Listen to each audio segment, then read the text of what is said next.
Em nome do Pai, do Filho e do Espírito Santo. Amém. Então, votos de paz e bem a você que nos acompanha no nosso caminho de tecer o fio de ouro. Nós estamos meditando este manual e o nosso primeiro capítulo tem um título que segue: Olha a quem te olha. É um pedido, é uma recomendação para que nós olhemos, fixemos o nosso olhar, demos atenção a quem nos olha. Muito bem, se você pergunta sobre o objetivo desse capítulo, eu diria o seguinte: existe um olhar que nos faz bem, e este olhar constitui nossa identidade ou nos ajuda a constituir a nossa identidade. E o primeiro passo, portanto, é o olhar mesmo, O primeiro passo para o autoconhecimento é, sem dúvida, a oração. É amando e, pelo amor, conhecendo a Deus, permanecendo com Ele em oração, que colheremos dele a verdade de quem somos, como Jesus disse: se vocês permanecerem na minha palavra, portanto, se vocês permanecerem no meu olhar, vocês serão meus discípulos, depois vocês conhecerão a verdade, depois vocês serão livres. Mas o primeiro passo é sempre aquele: permanecer na palavra significa permanecer olhando, permanecer neste olhar, é oração. Este processo se dá de forma privilegiada quando fazemos adoração ao Santíssimo Sacramento exposto. Bem disse Santa Teresinha do Menino Jesus, que somos o que ou aquilo que Deus pensa de nós. Essa frase é muito interessante. Eu sou aquilo que Deus pensa de nós. É o olhar de Deus sobre nós. E nós cristãos defendemos essa tese, digamos, e acreditamos nisso, e nos dedicamos a isso, e nos entregamos a isso. Qual seja a verdade de que Deus tem um olhar bom sobre nós, um olhar misericordioso sobre nós. De fato, o livro do Gênesis diz que quando Deus criou o céu e a terra, disse que era muito bom tudo aquilo. Muito bem, meus irmãos, então a caminhada para o autoconhecimento e a cura interior não é uma caminhada baseada unicamente em esforços humanos. É, na verdade, uma feliz e frutuosa caminhada, baseada na oração, seguindo o princípio de Santa Teresinha de Jesus: olhar a quem nos olha.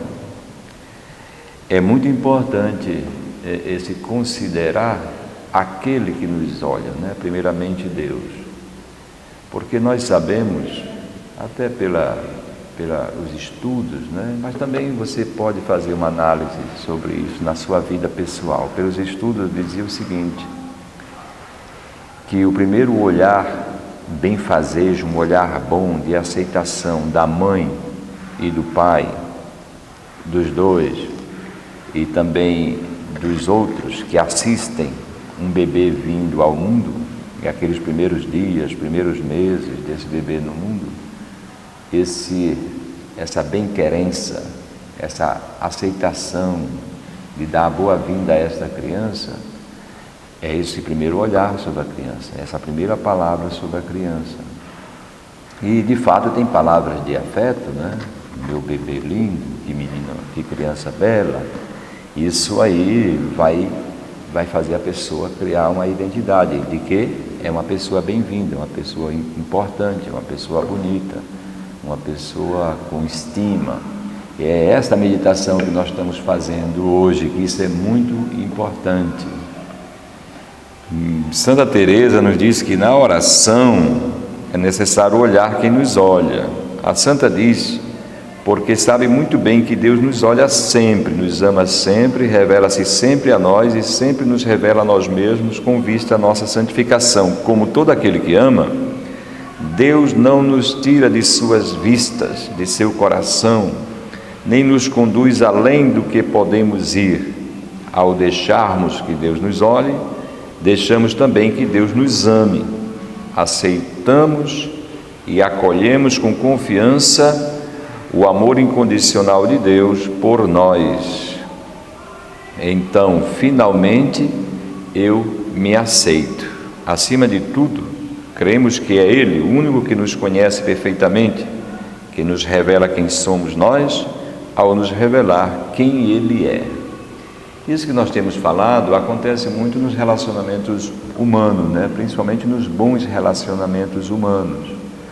Eu já falei da relação entre pais e filhos, mas também entre amigos, entre marido e mulher, entre namorados, etc. Né?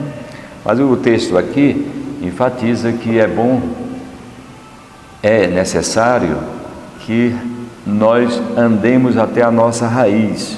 É Deus a nossa raiz, o princípio de tudo. E que este princípio nos olhe com bem-querença, como eu disse, né? Nos aceite, nos ame. Aí você se sente também bem-vindo e bem importante neste mundo.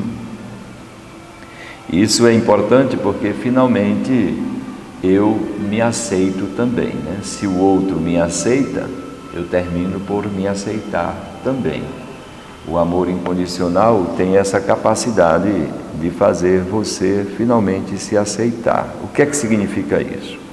Se eu não conheço o amor incondicional é o contrário do amor de condições. O amor de condições é isso: eu só gosto de você se você for assim ou assado. Ora, você não é perfeito, você não é perfeita. Então, se aquele ali só me quer bem, se eu sou assim ou assado, essa parte a sua de imperfeição, você vai fazer o quê? Ou você vai esconder, vai camuflar, no final das contas você vai se sentir meio péssimo, ou meio péssimo, essa é a palavra. Então é importante, no princípio do caminho, a gente ter esse olhar bondoso sobre nós. Aqui começa tudo. Depois a gente vai se corrigindo, vamos crescendo na vida de forma humana, de forma cristã. Mas sem essa primeira consideração, essa primeira experiência do amor incondicional, nós ficamos, no final das contas, sem muita liberdade, sem muita alegria, sempre meio sabotados ou chantageados por nós mesmos. E no final das contas a gente termina não se aceitando, não se achando digno de viver até. Muito bem. À medida que fomos tecendo o nosso fio de ouro, vamos constatar esta verdade maravilhosa: tudo que vivi, de alegre ou triste, de doloroso ou jubiloso, Jesus viveu comigo. Em nenhum instante ele ficou à parte ou indiferente, pois ele me habita. É justamente isso, né? Tudo que eu vivi, de alegre ou triste, de doloroso ou jubiloso, o Senhor esteve comigo. É importante a descoberta desta verdade. Eu vou ler aqui um pouco da obra de Jo Croissant. Ele escreveu, ou ela escreveu o livro O Corpo como Templo da Beleza. Então nós vamos ler a página 174. Quem somos verdadeiramente? Somos o que parecemos? Somos o que acreditamos ser? Ou a imagem que os outros têm de nós? Eu vou refazer a pergunta, né? Quem somos verdadeiramente? Somos o que parecemos? Somos o que acreditamos ser? Ou nós somos a imagem que os outros têm de nós? Ao mesmo tempo que nos perguntamos, pressentimos que resposta alguma consegue nos satisfazer, porque é preciso buscá-la no outro lugar. Somente aquele que nos criou pode responder por nós e nos revelar quem somos. Mas para isso será necessário aceitar, tomar pouco a pouco consciência de nossas falsas identidades. Então nós estamos na busca da nossa verdadeira identidade. Mas é bem verdade que eu, você, que já temos 20, 15 anos, 30 anos, 40 anos, 50 anos e assim vai, nós fomos ou temos também, a gente pode dizer, falsas identidades também, não é isso? Então nós precisamos buscar nossa origem, nossa verdadeira identidade, aquele primeiro olhar que nós recebemos de Deus. Nossas máscaras, tomar consciência de nossas máscaras, dos personagens que interpretamos segundo as circunstâncias. Então, vou repetir: personagens que interpretamos segundo as circunstâncias. Será necessário termos a coragem de nos deixar despojar do que não é o nosso verdadeiro eu, de tudo que nos foi imposto do exterior através das palavras e dos olhares, que tornou-se um outro eu no qual não nos sentimos verdadeiramente como nós e que não conseguimos amar. Então aquilo que a gente vem meditando é o seguinte: olhares sobre nós, palavras sobre nós, podem ter contribuído para que a gente tenha criado uma falsa imagem de si, não é isso? Pode ter contribuído para que criemos máscaras sobre nós, e a gente precisa se desfazer no projeto de crescimento. Então vamos continuar com a Jo Croissant. Entretanto, a tomada da consciência não basta se não houver um encontro com um outro olhar, se não houver a acolhida de uma outra palavra, de um sopro que possa comunicar-nos a vida e o ser. Então ela fala que a gente precisa encontrar este outro olhar. Não vamos culpar muito as pessoas, vamos dizer, são as circunstâncias da vida, né? Nós fomos cobrados, por exemplo, e até certo ponto a gente acha que num mundo assim tão duro de viver, de sobrevivência, quando nossa mãe nos exigiu, né, estudar, senão não ia ganhar o presente, se o pai pediu para se comportar, senão ia apanhar, então quase que dizendo que você não podia ser um pouco extravagante quando criança, porque você recebia muitas repreendas, muitas correções. Pode ter acontecido isso, né? Ou o contrário também, o menino que é largado e deixado aí. Tudo são formas de educação que a gente precisa depois corrigir com o passar do tempo, porque a gente vai reagir às vezes de maneira falsa a isso, né? Se a sua mãe, que você ama tanto, diz só que ama você só se você se tirar nota 10, por exemplo, é claro que você diz: poxa vida, eu só valho se eu tirar nota 10, se eu não tirar nota 10 eu não valho, entendeu?